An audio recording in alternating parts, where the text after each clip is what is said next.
Welcome back to the Midnight Chapter. Find a comfortable space and let your mind wander to the lonely roads of the Irish countryside. Not all spirits here mean you harm, and not all are ghosts of the dead. Some are far, far older. Tonight's story is a warning about a creature of the twilight, a shapeshifter, a trickster. This is the legend of the Pooka.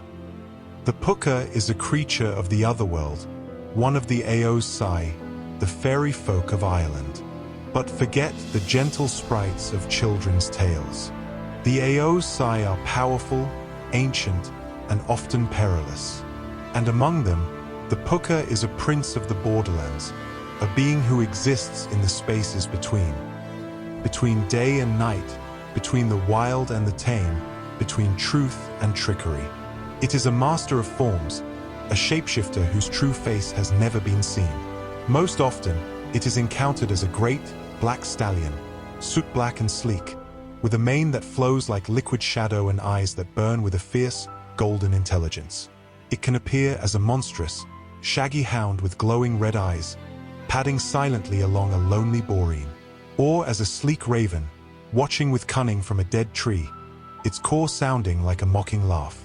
On rare, unsettling occasions, it takes a half-human form, a twisted, goblin-like figure with a knowing, malicious grin.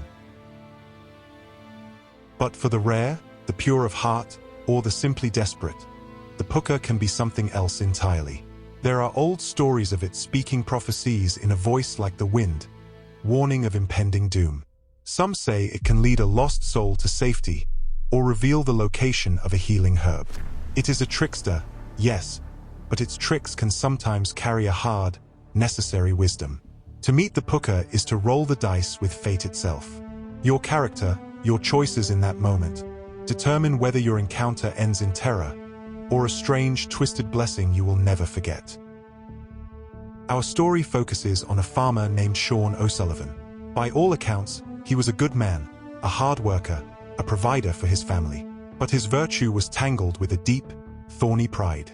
He had the finest land in the valley, the fattest cattle, the most fertile fields, and he carried this knowledge not like a quiet gratitude, but like a weapon. He was not just successful, he was smug. One evening, as the sky bruised with the threat of a storm, he was mending a fence, his mind already counting the profit of his harvest. The others, he thought to himself, a smirk playing on his lips, they don't have the touch. The land sings for me, and me alone. As the first cold drops of rain began to fall, he saw it. There, at the tree line, stood a horse.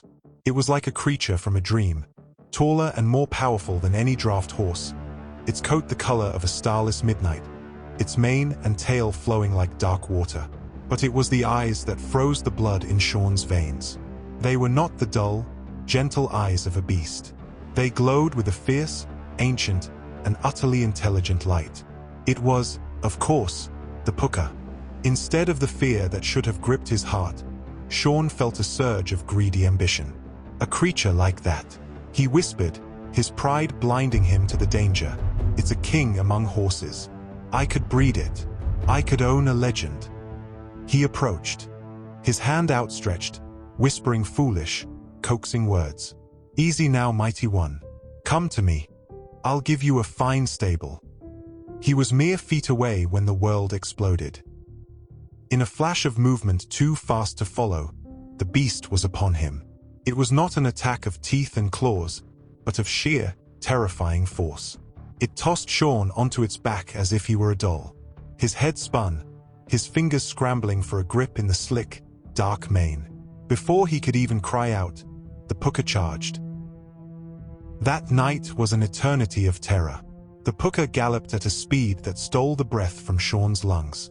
It thundered along the very edge of sheer cliffs, where a single misstep meant a plunge into the churning, black sea below. It leaped over bottomless chasms in the dark, the void yawning beneath them.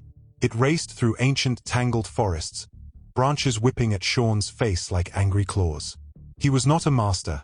He was a prisoner on a wild ride through the very heart of the storm, his pride utterly shattered, replaced by the certain, screaming knowledge of his own mortality. He was a humble farmer, and he was entirely at the mercy of the wild ancient heart of Ireland.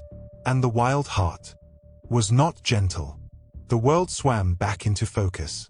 Sean lay in the cold mud, his body a single, throbbing bruise. Every muscle screamed in protest.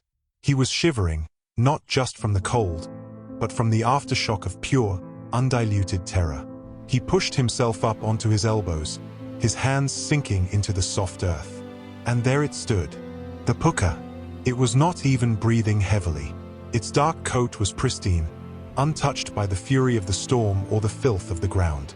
It simply watched him, those ancient, glowing eyes holding not malice now, but a deep, immeasurable knowing. And then, the voice came. It was not a sound that traveled through the air to his ears, but one that bloomed directly inside his mind. A whisper that was also a wind, a thought that was also a thunderclap from a clear sky. The land does not belong to you, man of the soil. The words vibrated in his very bones. You are its caretaker, its steward. Your pride is a cage, and your boasting is an insult to the earth that feeds you. Tend it with a humble heart, or you will tend nothing at all. The message delivered, the great beast turned. It did not gallop away.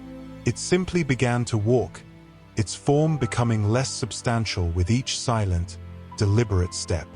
The solid, powerful body seemed to dissolve into the morning mist, the black coat merging with the gray shadows, the glowing eyes winking out like dying embers, until there was nothing left but the memory of its presence and the echo of its words burned into Sean's soul.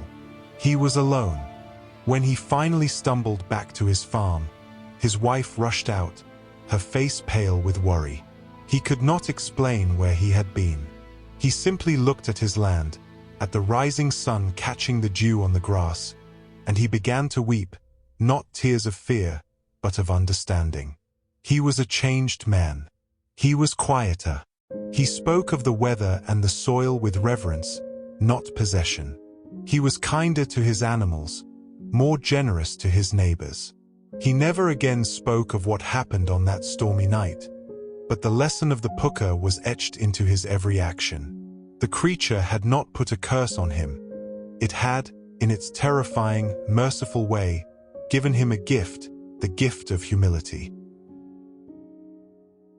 So, if you ever find yourself on a lonely road as twilight falls, and you see a sleek black shape watching you from the shadows, be mindful of your heart. For the Pooka is the dark, untamed soul of the land itself. It is the storm that washes away the old, the wildness that cannot be fenced, the ancient truth that refuses to be forgotten.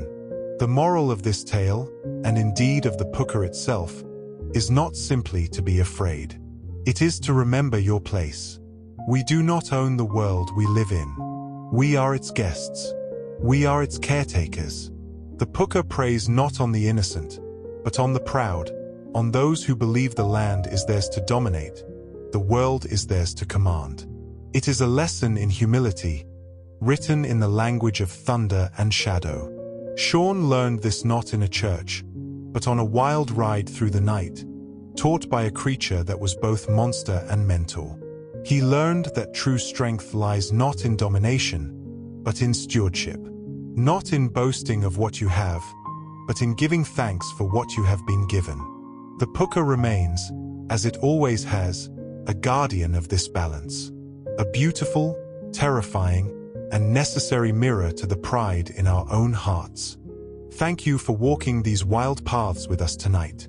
May the stories we share remind you of the magic that lingers just beyond the edge of sight, and may you always walk through this world with a humble and grateful heart. If this story has made you think, please share it with a friend.